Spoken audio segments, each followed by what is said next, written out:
Shalom, selamat pagi jemaat yang dikasihi oleh Tuhan. Kita kembali bertemu dalam salam pagi. Bapak Ibu yang saya kasihi, mari kita lanjutkan pembacaan Alkitab kita di dalam kitab Imamat pasal yang ke-19.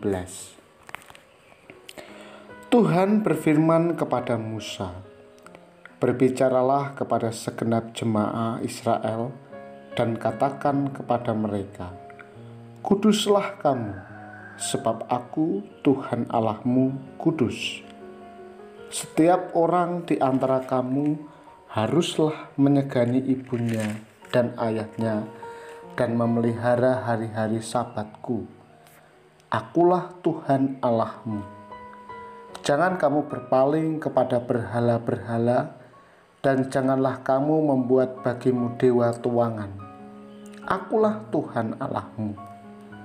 Apabila kamu mempersembahkan korban keselamatan kepada Tuhan, kamu harus mempersembahkannya sedemikian hingga Tuhan berkenan akan kamu.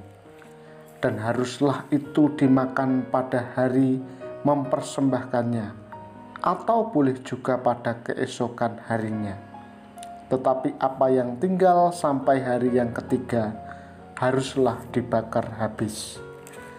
Jikalau dimakan juga pada hari yang ketiga, maka itu menjadi sesuatu yang jijik dan Tuhan tidak berkenan akan orang itu.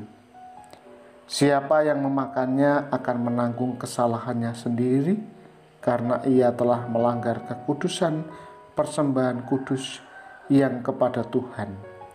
Nyawa orang itu haruslah dilenyapkan dari antara orang-orang sebangsanya.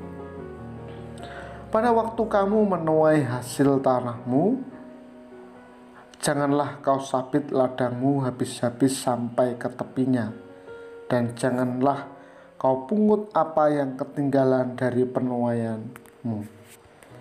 Juga sisa-sisa buah anggurmu janganlah kau petik untuk kedua kalinya, dan buah yang berjatuhan di kebun anggurmu janganlah kau pungut.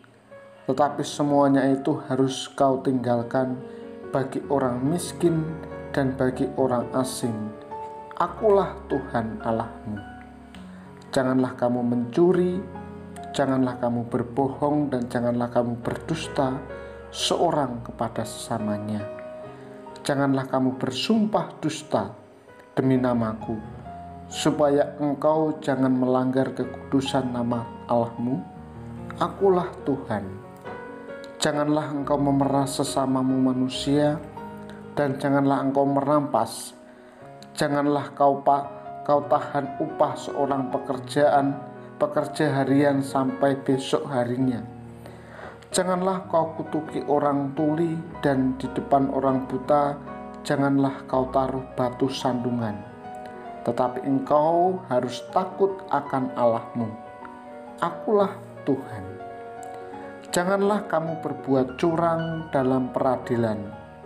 Janganlah engkau membela orang kecil dengan tidak sewajarnya.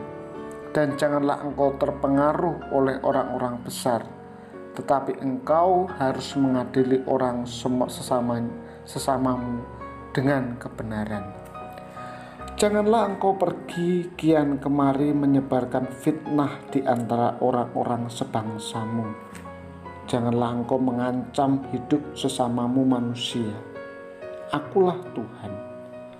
Janganlah engkau membenci saudaramu di dalam hatimu, tetapi engkau harus berterus terang menegur orang sesamamu, dan janganlah engkau mendatangkan dosa kepada dirimu karena dia.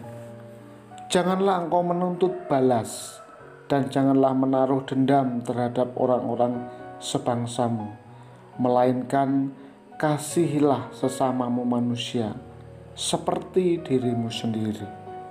Akulah Tuhan. Kamu harus berpegang kepada ketetapanku. Janganlah kawinkan dua jenis ternak, dan janganlah taburi ladangmu dengan dua jenis benih, dan janganlah pakai pakaian yang dibuat daripada dua jenis bahan. Apabila seorang laki-laki bersetubuh dengan seorang perempuan, yakni seorang budak perempuan yang ada di bawah kuasa laki-laki lain, tetapi yang tidak pernah ditebus dan tidak juga diberi surat tanda merdeka, maka perbuatan itu haruslah dihukum. Tetapi janganlah keduanya dihukum mati, karena perempuan itu belum dimerdekakan. Laki-laki itu harus membawa tebusan salahnya kepada Tuhan ke pintu kemah pertemuan, yakni seekor domba jantan sebagai korban penebusan salah. Imam harus mengadakan pendamaian bagi orang itu dengan domba jantan korban penebus salah di hadapan Tuhan, karena dosa yang telah diperbuatnya, sehingga ia beroleh pengampunan dari dosanya itu. Apabila kamu sudah masuk ke negeri itu dan menahan bermacam-macam pohon buah-buahan, janganlah kamu memetik buahnya selama 3 tahun dan jangan memakannya. Tetapi pada tahun yang keempat, haruslah segala buahnya menjadi persembahan kudus sebagai puji-pujian bagi Tuhan. Barulah pada tahun yang kelima kamu boleh memakan buahnya, supaya hasilnya ditambah bagimu. Akulah Tuhan Allahmu. Janganlah kamu makan sesuatu yang darahnya masih ada. Janganlah kamu melakukan telaah atau ramalan. Janganlah kamu mencukur tepi rambut kepalamu berkeliling, dan janganlah engkau merusakkan tepi janggutmu. Janganlah kamu menggoresi tubuhmu karena orang mati, dan janganlah merajah tanda-tanda pada kulitmu. Akulah Tuhan. Janganlah engkau merusak kesucian anakmu perempuan dengan menjadikan dia perempuan sundal, supaya negeri itu jangan melakukan persundalan, sehingga negeri itu penuh dengan perbuatan mesum. Kamu harus memelihara hari-hari Sabatku dan menghormati tempat kudusku. Akulah Tuhan. Janganlah kamu berpaling pada arwah atau kepada roh-roh peramal. Janganlah kamu mencari mereka dan dengan demikian menjadi najis karena mereka.